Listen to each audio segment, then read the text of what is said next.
Chelsea, a few years ago, I was in a relationship that ended in a painful betrayal.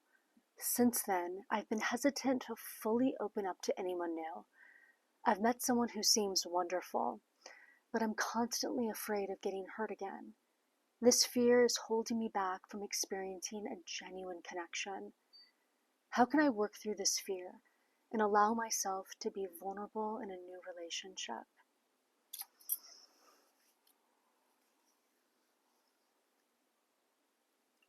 The first thing that comes to me is that don't let your ex win. Don't let them take over your life. Don't let them lower your esteem more than they already have. I remember in the past when I would feel betrayed, even if the betrayal was just I couldn't believe how someone defined love and then how they treated me. I used to be someone that wanted to go to battle over it. I wanted to go and speak with them again and to lay it all out there. And then it really hit me that no, this was just evidence. This person coming into my life, what they did, this betrayal, was just evidence of who I am. And I want you to remember that. Your ex is the one that betrayed you. It seems like you're nervous about going into the future, opening your heart up, and finding out that this new person in your life is just like your ex. But aren't you proof that you are not like your ex, and therefore other people can be more like you and less like your ex as well? I would leave with that. That's a more loving possibility. It sounds like you are still, in a way, assuming that you are deserving of poor treatment. But if you had this line in the sand moment, this never again attitude, maybe you could get to the other side of it and be like, never again am I going to find myself in a situation of that level of betrayal. And maybe if you can't lead with that idea, if that feels like, ooh, no, that's not where I'm at, maybe it's because you're falling under this conditioning that happens to a lot of people at the end of the relationship. And what they're actually fearful of is not so much the other person that they're going to meet, but is finding that they meet the same version of themselves with the same faulty thinking. They've lost confidence in their own ability to discern. So during this time in your singleness that you've been devoted to, really work on your ability to discern. And I think that the more that we can tap in and just lead with and just go with and not ask everyone else for their influence, though I'm happy you asked for mine, but really learning to trust in our own instincts, that is something that we can always have going for ourselves. I believe that there is always a foresight in the beginning about how something can go and who someone could actually be to us. And I would try to tap more into that so you always have that as your companion navigating you as you begin dating. And also the other part is that, there is something so enriching about heartbreak.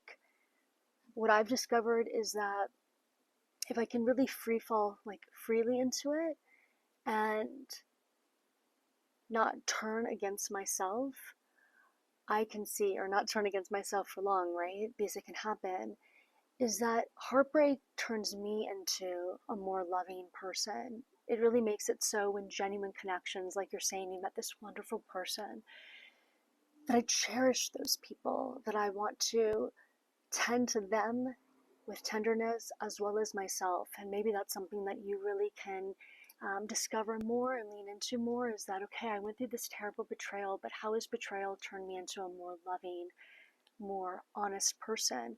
All things that are really necessary for a wonderful, genuine connection. So betrayal can really show you what you do not stand for in life, and therefore what you do stand for. And so I would lead with that, as really looking at betrayal changed you. But I'm sure it told you the conditions that you want in a relationship and the values that you would put your heart on the line for, right? And so I would look at that as like, that's actually something really massive to bring into a relationship. You're not wishy washy. And so lead with that. Have that as your, you got that. That's something you're really coming in with that's going to be watching out for you as well. But you have to honor it. You have to honor those things that you've seen and you've learned. And I think just even knowing that you have that new awareness, that new clarity within you, and as you come into new relationships, you're going to depend on that. The more that you see that you can depend on the guidance within, the more that you will trust in this new adventure that you're going in with this person that you're talking about or whoever in the future, is that it's more a form of self-discovery. I'm leaning on me this time, and where will that take me? Try to allow yourself to enjoy this. You know, it could be some leftover, like almost like emotional abuse that you've identified overly with after this betrayal, and like now you're betraying um, almost your instincts to lean into this. It's almost like that betrayal that you experience from someone else has almost mutated into self-betrayal. So I would just say that you were betrayed, so don't betray your heart this time. And you know, if a relationship doesn't work out, uh, you know, in those moments where you can feel like, oh my God, I'm falling backwards, you know, I'm going back to a place I never wanted to be, just know that this is a new moment for you. This is also years later where you can really test yourself. We never really know how relationships are going to go. They're never promised to us, but we can promise something to ourselves in the midst of relationships. So come in with a new promise. You know, if this were to go in a direction where I do find myself that I'm being betrayed, or I feel like, you know, someone's testing me in a way that I think is taking me into a bad place, then what are you going to come in with? How are you going to show up for yourself? And that's just like the most massive thing that you can do.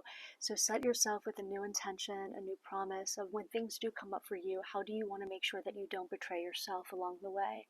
And so even if you were betrayed, I don't even want to go there with you, but let's just say, you know, prepare for the worst, right?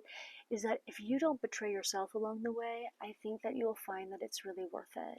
And ultimately, I think that we know that we're ready for a new relationship when we ourselves are just excited to see ourselves extend love. And I wouldn't deprive yourself of that. You will know when it's time.